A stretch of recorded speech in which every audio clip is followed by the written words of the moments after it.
आज हम आपको बताएंगे कि 2021 की एमडी कैट की तैयारी कैसे करनी चाहिए और मतलब किन बुक को रेफरेंस लेना चाहिए और कैसे पढ़ना चाहिए। तो मैं 2020 की सिलेक्टेड डॉक्टर हूँ। तो जैसे मैंने तैयारी की थी मैं वैसे ही आप लोगों को बताऊंगी कि अगर आप लोगों ने वैसे की तो इंशाल्लाह अज़्ज़ा वजल आप लोग भी कामयाब होंगे। तो उसका तरीका ये है कि जैसे कि अभी हमारे दौर में तो 66 चैप्टर्स थे टोटल, तो आप लोगों के दौर में अभी 48 चैप्टर है। मीन्स चैप्टर कम हो गए, अब चैप्टर कम हो गए हैं और टाइम भी ज़्यादा है। जैसे कि किसी का मतलब कब टेस्ट है, किसी का कब है, एक दिन पे टेस्ट भी नहीं और कंप्यूटर वाइज टेस्ट है। तो एक तो कंप्यूटर वाइज टेस्ट में आप लोगों ने ये करना है कि आप लोगों ने टाइम के मतलब है ना पाबंद होना है, टाइम के पाबंद होना है कि भी है ना किस टाइम मतलब बंद भी हो सकती है। मतलब इसलिए टाइम के पाबंद होना है, क्योंकि जैसे ही टाइम ऑफ होगा वो पेपर स्क्रीन से चला जाएगा खुद ही। तो इसलिए आप लोगों ने पहले तो टाइम का पाबंद होना है। कोशिश करें कि मतलब जो इजी क्वेश्चन है वो पहले कर लें और फिर डिफ़िकल्ट कर लें। ऐसे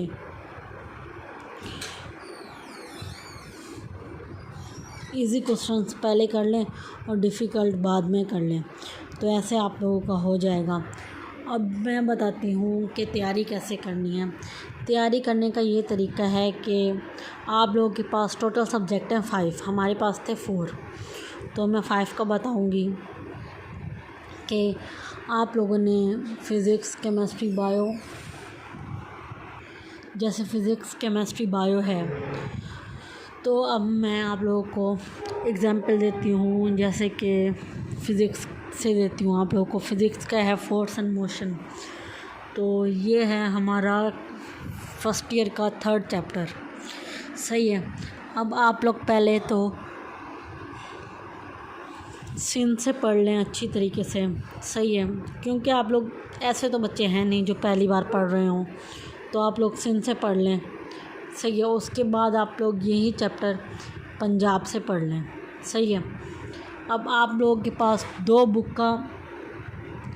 बुक के मेन पॉइंट्स आ गए, एक सिंध के आगे और दूसरा पंजाब के आगे। अब तीसरा आप लोगों ने क्या करना है कि यही चीज़ है ना फेडरल से पढ़नी है। फेडरल से पढ़ के और इसमें और जो पंजाब में जो लास्ट में क्वेश्चंस हैं ना, प्रॉब्लम्स हैं, वो भी आप लोगों ने करनी है। वो प्रॉब्लम करें जो रिलेटेड मतलब है उस चैप्टर से, मतलब जिनमें मतलब वही फार्मूले लग रहे हैं। अगर फार्मूले दूसरे चेंज हो रहे हैं या मतलब ऐसे है जो इररिलेवेंट है वो नहीं करना, बाकी जो रिलेवेंट है वो सारी प्रॉब्लम करनी है। उसके बाद फेडरल में मेरे ख्याल में एमसीक्यूज़ हैं, तो वो आप लोग साथ में एमसीक्यूज़ भी कर लें। और है ना केपी के भले ना पढ़ें, लेकिन केपी के है ना लास्ट में जो एक्सरसाइज है वो सॉल्व कर लें, क्योंकि अभी मुझे पता नहीं है लेकिन मैंने केपी के नहीं पढ़ा था और पिछली बार केपी के का इतना था भी नहीं। तो कह रहे हैं इस बार केपी के से क्वेश्चन आ रहे हैं, मतलब जो क्वेश्चंस हैं पिछली बार जो ऐसे केपी के लग रहे हैं, तो इसलिए आप लोग केपी के की प्रॉब्लम जो लास्ट में है सिर्फ वो सॉल्व कर लें। बाकी थ्योरी भले ना पढ़ें, सिंध, पंजाब, फेडरल अच्छे से पढ़ें। अब आप लोगों का ऐसे फोर्स और मोशन हो जाएगा क्लियर। उसके बाद जो पीएमसी के टेस्ट हैं उनमें से अगर मतलब जैसे कह रहे हैं 30 टेस्ट हैं, तो आप लोग कोई टेस्ट देखें भाई फोर्स और मोशन से। अगर आप लोगों के पास सारे हैं, मतलब आप लोगों ने मतलब लिए बाय किए हैं, तो आप लोग उन सब में एक किसी मतलब चैप्टर के क्वेश्चन ढूंढें भी। फोर्स मोशन के टेस्ट 1 में कौन से हैं, टेस्ट 2 में कौन से। टाइम कंज्यूमिंग है, लेकिन आप लोग की मतलब जो है क्या कहते हैं उसे, मेहनत से सब कुछ अच्छा हो जाएगा। तो आप लोगों का मतलब तैयारी अच्छी हो जाएगी। ऐसे आप 30 टेस्ट में ढूंढो तो आप लोगों को पता चल जाएगा कि यार इस टेस्ट के मुताबिक मेरी कितनी प्रिपरेशन है। मतलब इस टेस्ट में अगर ये हो जाता, अगर ये आता, तो मैं फोर्स और मोशन से कितना अपना दे सकता था। मतलब कितना मैं दे सकता था। तो ये करो। अब ऐसे ही ये हो गया। तो फिर आप लोग अगर जैसे कि केमिस्ट्री में आ जाए, केमिस्ट्री में है सॉलिड आप लोगों को पता है कि सॉलिड आप लोगों को पता है कि सॉलिड जो है वो मतलब रट्टे वाला है, मतलब कुछ बातें उसके रट्टे की हैं, मतलब वो कैसे याद की जाए। तो कुछ तो सर जो हैं वो ट्रिक्स बताते हैं कि उस ट्रिक से पढ़ो, लेकिन फिर भी ट्रिक से इतना याद नहीं होता। मतलब ट्रिक से क्या होता है, एक किस्म का रट्टा ही होता है ना, तो रट्टा इतना नहीं लगता। तो आप लोग पता है क्या करो, आप लोग वैसे तो मतलब बच्चे मोबाइल यूज़ करते हैं, तो आप लोग क्या करो, जो आप लोग ऐप ज़्यादा यूज़ करते हो ना उसके मुताबिक करो। जैसे कि मैं व्हाट्सअप ज़्यादा यूज़ करती हूँ, तो आप लोग क्या करो, व्हाट्सअप के जो बैकग्राउंड होता है ना, जैसे ही चैट खोलते हैं उस पर अगर सिंपल रखोगे तो सिर्फ व्हाट्सअप आएगा, तो अगर वैसे रखोगे तो उस पर एक पीछे बैकग्राउंड में पिक्चर भी आ जाती है। तो उस पिक्चर में ना आप लोग उसकी पिक्चर लगा दें जो आप लोगों को याद नहीं हो रहा। तो जैसे ही आप खोलेंगे व्हाट्सअप, आप लोगों को उस पिक्चर पे क्लिक होगा, उस पिक्चर पे क्लिक होगा आप लोगों को ऐसे याद भी हो जाएगी, बार बार नज़र पड़ेगी।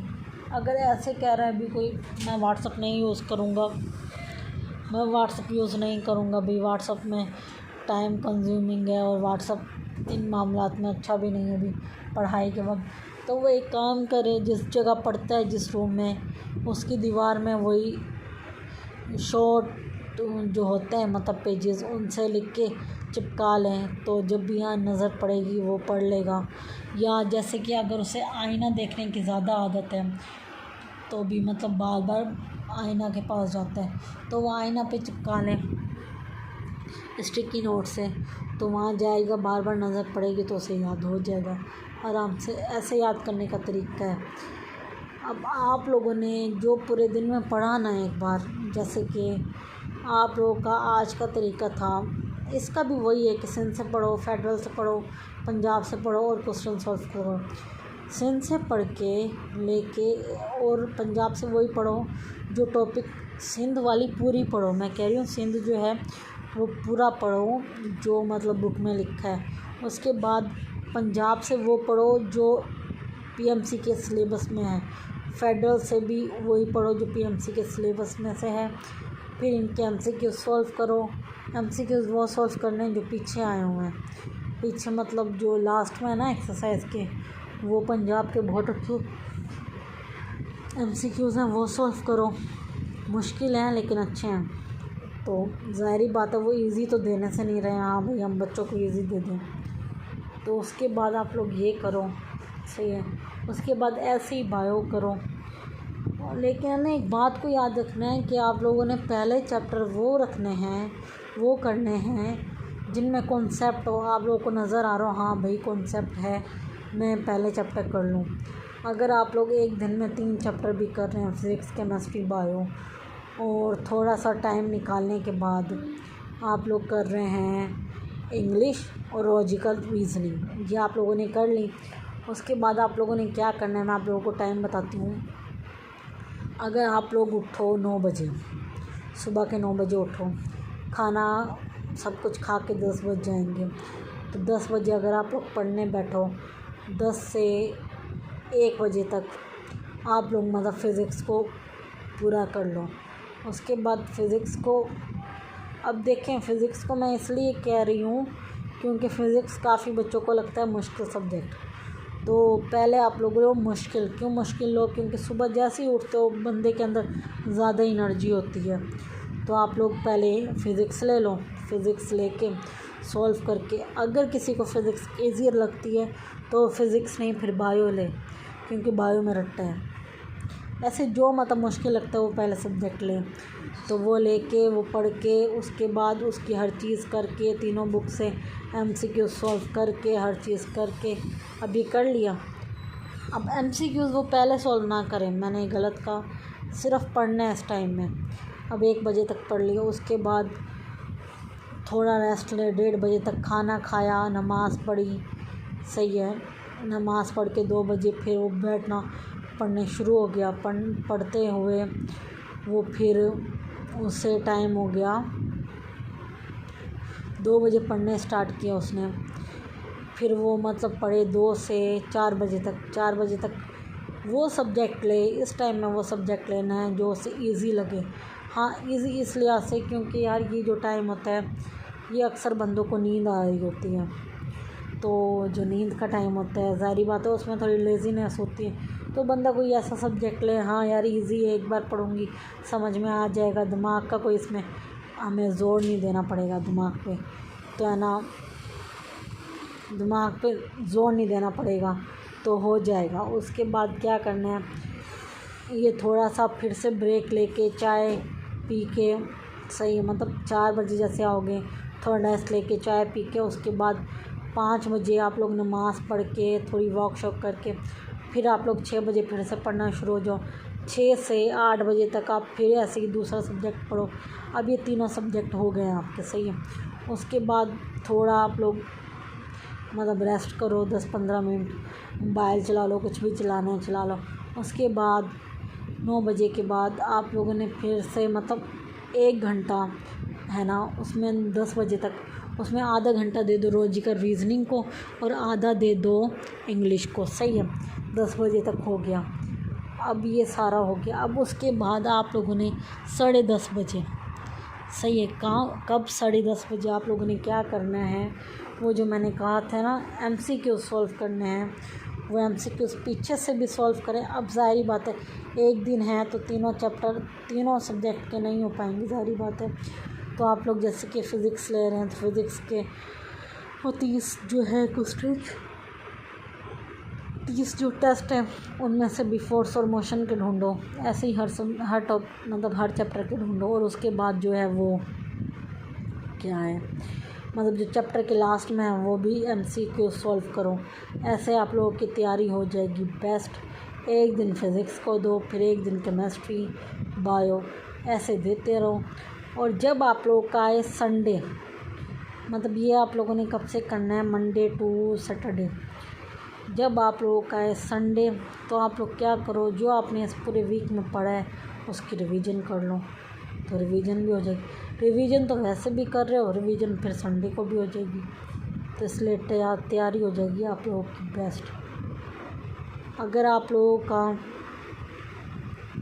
मतलब जितनी बार तैयारी करनी है आप लोग कर सकते हैं। मतलब अगर 2 बार करनी है तो अगर 13 सितंबर को पेपर है तो आप लोग 4 चैप्टर हर रोज़ पढ़ो, ऐसे आप लोगों की तैयारी हो जाएगी। और दूसरी बात ये, अपने बड़ों से दुआएं भी लो, मतलब दुआएं भी असर करती हैं। नमाज भी पढ़ो पाबंदी से, क्योंकि अल्लाह ताला फरमाते हैं कि ये बंदा एक तेरी चाहत है एक मेरी चाहत है, होगा वही जो मेरी चाहत है। अगर तूने स्पर्ध कर दिया अपने आप को इसमें कि जो मेरी चाहत है, फिर मैं दूंगा तुझे वही जो तेरी चाहत है। तो इसका मतलब ये है कि अगर हम अपनी पढ़ाई में लगे रहें और हम मतलब नमाज को इग्नोर करें, हम कहें भाई नमाज बाद में पढ़ लेंगे, अभी पढ़ाई करते हैं और मेरा टेस्ट है, तो भाई पास तो अल्लाह ने ही करवाना है ना, उसी की दुनिया में उससे ही भाग रहे हो। ये कैसा तरीका है। मतलब एक स्कूल है, उस प्रिंसिपल के ख़िलाफ़ उस स्कूल में फिर रहे हैं, ये तो अलग बात होगी ना। तो इसलिए पहले अल्लाह ताला की इबादत करो, उस अल्लाह ताला को कहो, ए अल्लाह ताला मुझ पे फ़ज़ल व करम कर, मेरे लिए आसानी पैदा कर, मैं टेस्ट पास कर सकूं। ऐसे तो आप लोग तैयारी करो, इंशाल्लाह आप लोग ज़रूर कामयाब होंगे। Thank you. कोई प्रॉब्लम हो फिर भी पूछ लीजिएगा।